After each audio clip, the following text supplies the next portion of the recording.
네, 요즘처럼 춥고 건조한 겨울철에는 건강관리에 더욱더 신경을 쓰셔야겠죠. 자, 오복 중에 하나라고 할 만큼 삶의 질을 좌우하는 치아 건강도 역시 빼놓을 수가 없을 것 같습니다.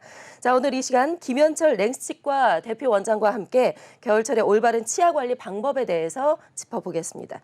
자, 원장님 어서 오세요. 안녕하세요. 네, 안녕하세요.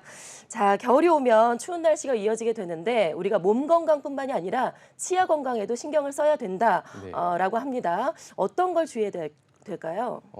이제 찬바람이 불기 시작하면은 환자분들 중에서 이제 제일 빈도가 높은 분들이 이가 시려요. 예, 예.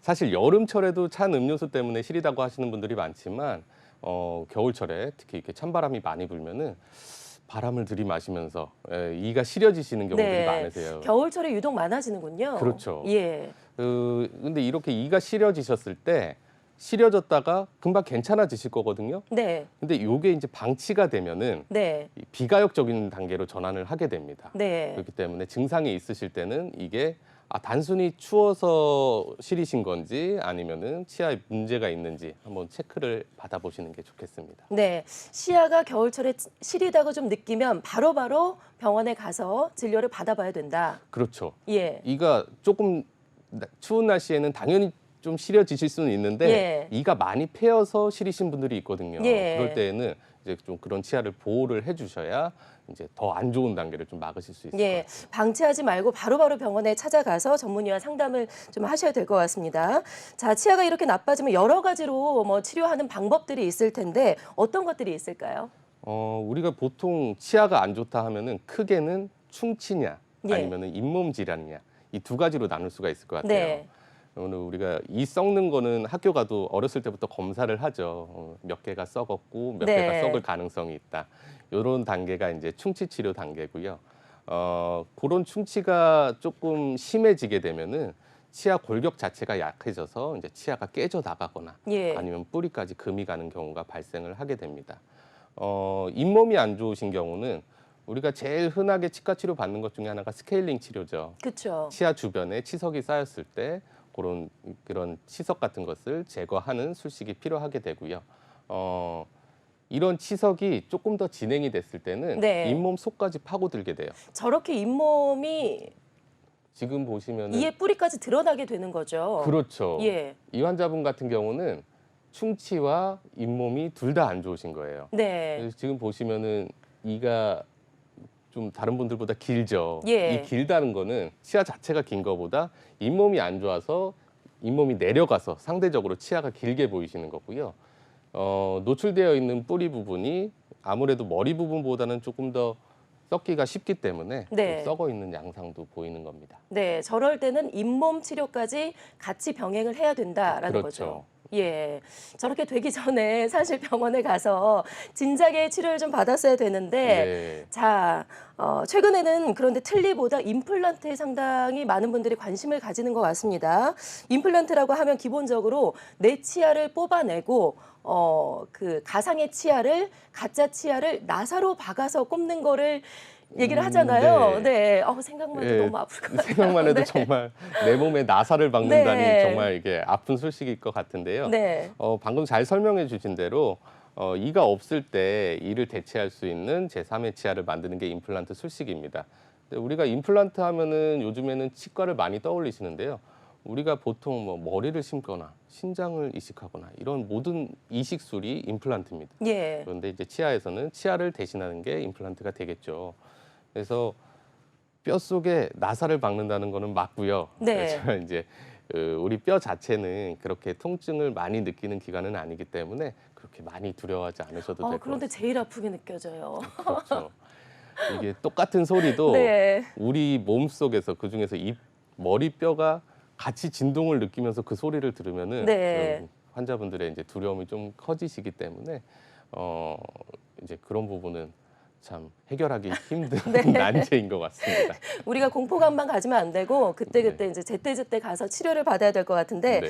자, 그런데 치아가 안 좋아도 내 치아가 임플란트보다는 그래도 더 나은 거 아닐까요? 오래 그냥 내 치아로 지속하는 게 더 낫지 않을까요?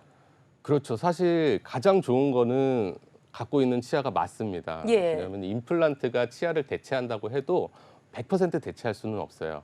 기능적인 거 씹는 힘은 대체를 할 수 있지만 우리 치아 자체는 원래 이제 주변을 둘러싸고 있는 인대도 있고 치아 안에는 신경도 있어요. 그래서 미세한 감각까지 느끼고 내가 그거를 조절하는 데 있어서는 자연 치아를 완벽하게 회복을 할 수가 없겠죠. 예. 그렇지만 안 좋은 치아보다는 당연히 임플란트가 좋을 수밖에 없겠죠. 안 좋은 치아를 방치하게 되면은 그 주변 치아에도 영향을 미치게 되고요. 네. 안 좋은 아, 치아, 연이어서 같이 썩게 그렇죠. 되는 거군요. 도미노처럼 무너진다고 예. 생각하시면 되세요.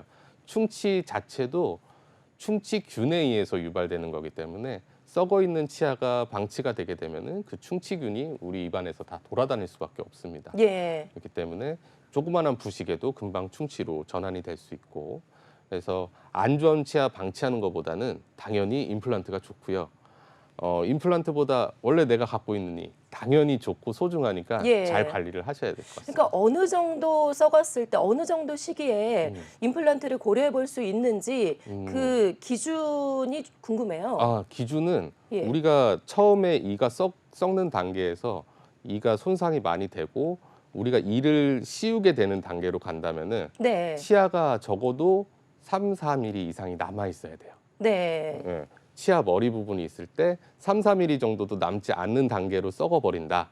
그러면은 이를 씌워서 수복을 할 수가 없기 때문에 네. 그 치아는 빼야 되고요. 예. 또 하나 우리가 이제 이 머리 부분만 썩었을 때는 그래도 어느 정도 재형성을 해줄 수가 있어요. 우리가 이제 충치 치료부터 시작해서 앞서 말씀드린 이렇게 씌우는 치료. 그렇지만 뿌리가 손상이 됐을 때는 뿌리를 대체할 수 있는 수복물이 없어요. 네. 그래서 뿌리를 빼내고 네. 임플란트가 그 뿌리를 대신 해줘야 되는 거죠. 네. 그래서 이제 충치 같은 경우는 그런 거를 이제 임플란트로 전환되는 경계로 삼으시면 되시겠고, 잇몸이 안 좋은 경우에는 내 뿌리가 뿌리 전체에서 한 3분의 1 이상 노출이 되어 있다. 아, 네. 그러면은 아까 그 화면에 나온 사진처럼 네네네. 뿌리가 드러나기 전에 네. 예, 찾아야 되는 거죠. 네, 이게 뿌리가 드러났다는 거는 잇몸이 내려갔다는 거거든요. 네. 그러면은 그 남아 있는 잇몸에서 내 치아가 힘을 제대로 쓸 수 없다라는 거를 의미하기 네. 때문에 조금 더 깊숙한 곳에, 그렇죠. 저런 분 같은 경우 이분 정도까지는 괜찮습니다. 그래도 아, 여기까지는 예. 지금 이제 임플란트로 교체를 하시면 아니요, 임플란트까지는 안 가셔도 될 것 같아요. 아, 그래요? 저분은 네. 사실 머리 부분을 하고 뿌리가 노출이 됐지만 잇몸 관리를 잘하면은 저기서 유지가 될 수 있는데 예. 저 상태에서 더 내려가서 지금 보시면은 앞서 사진 한번 보시면은 어금니 쪽에 어금니가 절반 정도 깨져 나가거나 예. 아니면 뿌리까지 깨져 나가거나 예. 아니면 잇몸이 내려가서 내 뿌리가 절반 정도 노출이 됐을 때 그때는 빼는 거를 심각하게 고려를 하셔야 됩니다. 네. 지금 당장은 아니지만 이 시기부터 관리는 정말 철저하게 잘 하셔야 나중에 임플란트로 바꾸더라도 더 건강하게 유지를 할 수 있는 거죠. 그렇습니다. 예. 우리가 치아를 뽑는다고 생각하면은 이만 없어지는 거잖아요, 그죠? 근데 잇몸이 안 좋으신 분들이 있어요. 네. 우리가 임플란트를 심던 아니면은 치아가 있던 그것을 지탱해 주는 거는 잇몸 뼈기 때문에 잇몸 뼈가 손상이 된다는 거는 임플란트나 치아가 유지되기 어렵다는 것을 뜻하겠죠. 예, 그래서 예. 잇몸뼈가 너무 많이 망가져 버리면은 임플란트도 힘들다는 것을 꼭 유념해 두시기 바라겠습니다. 네. 그래서요, 기본 치아에서 임플란트로 바꿀 때 치아를 빼고 나서 잇몸이 좀 튼튼하게 채워질 때까지 기다렸다가 임플란트를 해야 된다. 이런 얘기가 있더라고요. 그렇죠. 일단 이를 빼고 나서 임플란트가 들어가는 데 있어서 기간은 여러 가지 수술 방법이 있어요. 예. 우선 방금 설명해 주신 것처럼 이를 빼고 나서 이 뺀 자리가 아물고 임플란트가 들어가는 방법. 네. 그리고 이를 빼고 나서 바로 임플란트가 아, 들어가는 바로도 될 수 있는 거군요. 그렇죠. 예. 두 가지의 차이점이라고 본다면 네. 우선 이를 빼고 잇몸이 아물 때까지 기다리게 되면은 시간이 많이 걸리겠죠. 그렇죠. 그 시간 동안 기다렸다가 또 임플란트가 들어가면은 또 그 시간을 또 기다리게 되겠죠. 이 환자분 같은 경우에 뿌리가 이렇게 남아 있는데 네. 이런 뿌리를 빼고 나서 기다리게 된다면은 안정적일 것 같지만 사실은 주변 치아가 안 좋아질 가능성이 상당히 커지세요. 아, 그래요? 네. 예. 우리 치아는 하나하나가 우리 턱을 받치고 있는 기둥이기 때문에 빼고 나서 오랜 시간이 지나면 지날수록 남아있는 치아에 가중되는 하중이 커집니다. 아, 남아있는 치아들이 나머지 역할까지 다 해줘야 되기 때문에 그렇죠. 힘들어진다는 네, 거군요. 그래서 기간이 길어지면 길어질수록 남아있는 치아가 더 손상될 가능성이 커지세요. 예. 그래서 가급적이면은 임플란트가 바로 들어가는 게 더 유리하실 수 있고요. 네. 또한 이를 뺐을 때 우리 몸에서의 치유력이 제일 높은 시점이 되세요. 이를 빼고 나서 뼈가 제일 잘 생기기 때문에 네. 그때 맞춰서 임플란트가 들어가는 게 좋습니다. 네. 그렇지만 이게 다 좋은데 왜 바로 안 들어갈까요? 그러니까요. 그죠? 어떤 분들은 또 네. 상당 기간 동안 잇몸이 좀 더 튼튼해져야 된다, 기다려야 된다 하는 분들도 분명히 있더라고요. 분명히 있습니다. 예. 그 차이는 잇몸이 좀 급성 염증 상태에서 주변 뼈가 이미 감염되어 있을 때, 아, 염증이 있었을 네, 때. 염증이 심하고 예. 이게 만성화되어 있어서 제대로 염증을 긁어낼 수 있는 상태면은 바로 제거하고 임플란트가 들어가는 게 더 유리하겠고요. 하지만 급성 상태로 염증이 막 퍼지고 있는 상태인데 그 상태에서 임플란트가 들어간다는 거는 더 위험할 수가 있겠죠. 네. 그래서 그런 분들 같은 경우는 염증을 제거하고 약을 좀 먹어서 이런, 가라앉히고 나서. 안 좋은 것들을 가라앉히고 수술이 들어가는 경우도 있습니다. 네. 개개인마다 다 다르기 때문에 그때 이제 상황을 보고 판단을 하셔야겠군요. 그렇죠. 예. 그리고 바로 심을 수 없을 정도로 안 좋아지신 거는 그 네. 전에 치료를 받으셨어야 되는 거예요. 네. 사실은. 그렇죠? 그렇죠. 예, 앞서 이미 병을 말씀드렸던- 키운 거죠. 예. 그래서 주기적으로 잇몸 평가가 좀 많이 필요하실 것 같아요. 우리가 치아가 썩으면은 네. 여기 까만 거 있네 하고 아시거든요. 근데 잇몸이 안 좋을 때는 좀 피곤할 때 욱신거린다 네. 정도로 하고 이렇게 자꾸 미루게 되시는 그리고 경우가 이제 많아요. 평상시 이제 그 칫솔질 할 때 피가 네. 좀 난다. 예. 이럴 초기 때는 신호입니다. 초기 신호예요? 가야겠네요. 잇몸이 네. 아프기 전에 잇몸이 간질간질한 느낌이 먼저 드실 수 있고요. 예. 잇몸이 안 좋았을 때 항상 아프신 게 아니에요. 좀 피곤하실 때 더 붓는 느낌. 맞아요. 그리고 또 칫솔질 하실 때 피가 난다. 내가 칫솔질을 세게 했나? 세게 해서가 아니고요. 염증이 있어서 잇몸이 약해져 있을 가능성이 아주 높으니까요. 예. 그럴 때는 미리미리 좀 점검을 받아보시는 게 좋을 것 같습니다. 네. 임플란트 시술을 고려하는 분들이 상당히 많으실 것 같아요. 네. 그런데 문제는 너무 다 아프다라는 거죠. 예. 지금 공포감 때문에 못 가시는 분들 많으실 것 같은데 좀 덜 아플 수 있는 방법은 없을까요? 덜 아플 수 있는 방법. 네. 사실은 임플란트 술식 자체가 그렇게 아픈 술식은 아니거든요. 네. 우리가 이를 빼는 정도와 비슷한 정도의 통증이라고 생각하시면 되는데 사실 이를 빼는 것도 상당한 고통으로 느끼시기 때문에 아프죠. 전혀 네. 위로가 안 되실 것 같고 네. 이제 의사 선생님이 하는 말씀은 다 못 믿겠어요. 네.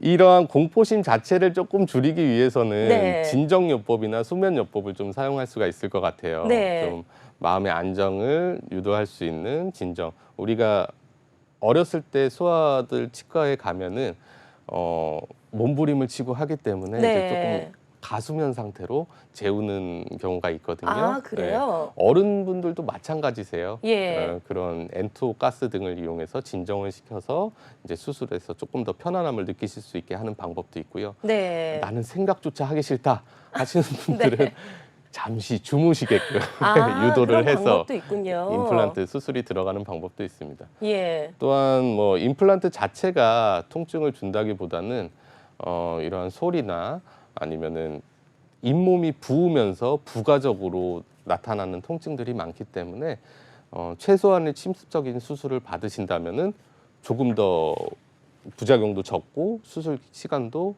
조금 단축시킬 수 있을 것 같습니다. 네. 자, 그리고 임플란트를 빠진 치아의 개수대로 다 해야 되는 걸까요? 어떨까요? 임플란트가 기능적으로만 보면은 우리 자연 치아가 낼 수 있는 힘 이상의 힘도 낼 수가 있어요. 네. 그렇지만 이제 심미적인 것도 고려를 해야 되겠고 그리고 뼈가 흡수되는 거를 봐야 돼요. 저 환자분 같은 경우는 예. 앞니 쪽 2개의 치아가 지금 뿌리만 남아 있는데 네. 원래 구성하고 있는 치아는 4개예요. 그렇죠. 그럼 예전에 우리가 임플란트가 많이 보편화되기 전에는 브릿지라는 형태로 연결을 해서 사용을 하셨죠. 저분도 그런 경우예요. 그렇다면은 저 뿌리가 남은 것들을 빼고 임플란트가 들어간다면은 예. 저 치아를 대신할 수 있는 임플란트 2개가 들어가시면은 충분히 기능상으로는 회복을 할 수 있습니다. 네. 그렇지만 치아는 4개죠. 가운데 그러면은 2개는 어떻게 해야 돼요? 네, 4개가 다 들어가는 게 더 좋으냐, 네. 안 좋으냐. 이제 나이가 드실수록 우리가 잇몸이 줄어듭니다. 잇몸이 푹 꺼지는 거죠. 네. 그거는 기능을 안 하면은 뼈도 흡수가 되기 때문인데요. 저런 경우에 이제 임플란트가 2개만 들어갔을 때는 기능상으로는 충분하지만 바깥쪽 뼈가 점점 줄어드는 거는 막을 수는 없어요. 예. 점차 흡수가 되겠죠. 그래서 저런 부분 같은 경우는 저분 같은 경우는 사실 앞니 쪽에 이미 뼈 흡수가 심했기 때문에 뼈를 조금 이식을 해서 앞니 쪽을 조금 더 도톰해 보일 수 있도록 수술을 받으셨고요. 아. 그렇지만 이제 기능적으로 만족을 하기 위해서는 2개면은 임플란트 2개면은 치아가 빠진 자리가 4군데라도 예. 충분히 힘을 낼 수가 있습니다. 예. 그래서 많은 분들이 이제 임플란트를 받기 위해서 그 뿌리가 바탕이 되는 게 잇몸이잖아요. 네. 잇몸이 약한 분들은 걱정을 많이 하신단 말이에요. 어느 정도의 잇몸이 돼야 임플란트를 할 수 있는지, 그리고 또 전신 질환이 있으신 분들 어디까지 또 가능할지 많은 분들이 궁금해하세요. 네. 잇몸은 사실 잇몸 높이가 중요하세요. 네. 우리가 특히나 위에 턱 같은 경우에 요 머리의 무게를 줄이기 위해서 머릿속에 이제 빈 공간이 있습니다. 네. 상악동이라는 공간이 있는데 상악동이라는 공간이 점점 내려오고 위쪽에서는 잇몸이 안 좋아서 뼈가 흡수되면은 그 부분이 상당히 얇게 남아 있는 경우가 있으세요. 네. 뭐 불과 정말 0.5mm 정도 종이장처럼 아. 남아 있으신 분들도 네. 있거든요.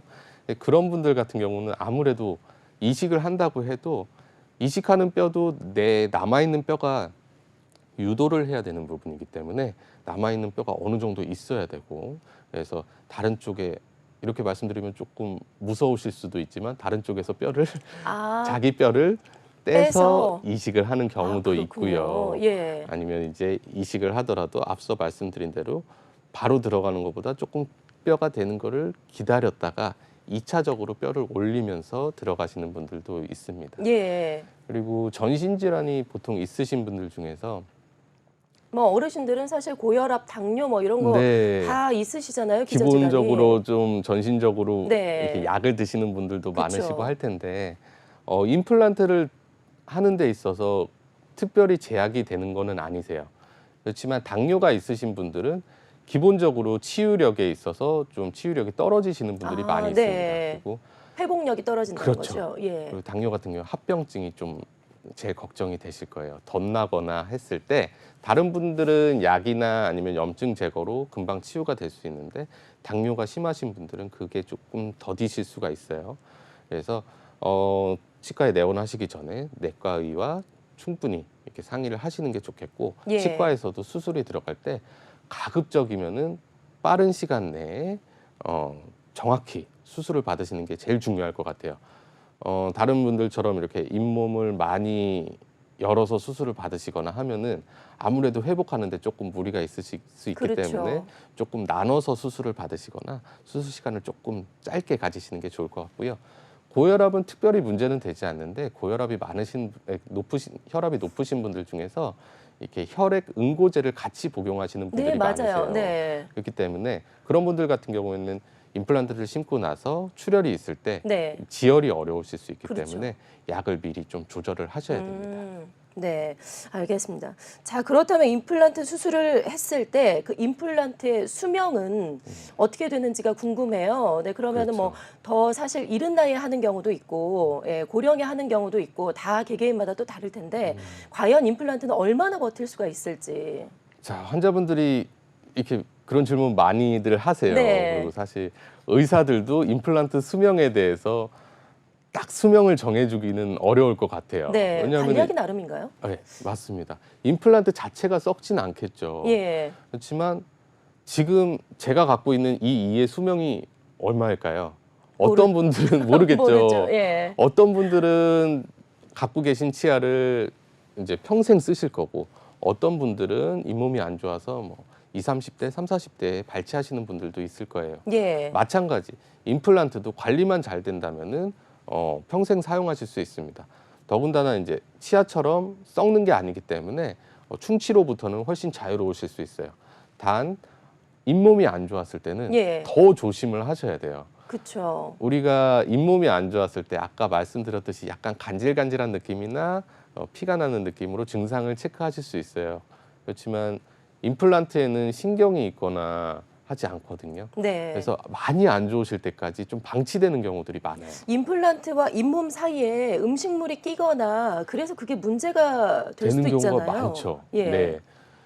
임플란트는 기본적으로 우리가 갖고 있는 치아의 뿌리보다 사이즈가 작아요. 예.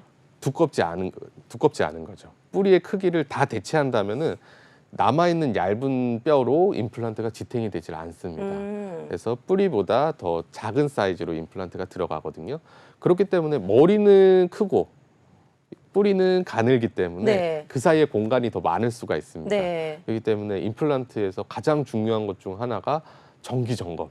아. 증상이 없어도 안 좋아지고 있을 수 있기 때문에 네. 정기 점검을 꼭 받으셔야 돼요. 우리가 저 안쪽까지 눈으로 살펴볼 수는 없기 때문에. 그렇죠. 네. 또한 치아는 주변이 인대로 둘러싸여져 있어요. 그래서 움직임을 내가 직접 느낄 수 있기 때문에 좀 흔들린다 이런 느낌을 느낄 수 있지만 임플란트 같은 경우는 뼈에서 한 2, 3mm만 잡혀 있어도 단단하게 고정이 되어 있기 때문에 전혀 증상을 느끼실 수 없는 경우들이 있어요. 네. 그렇기 때문에 꼭 치과에서 점검을 받으셔야 될 것 네. 같습니다. 자, 그리고 마지막으로 임플란트 틀니도 있다고 하던데 네. 예. 일반 틀니와 다른가요, 그게?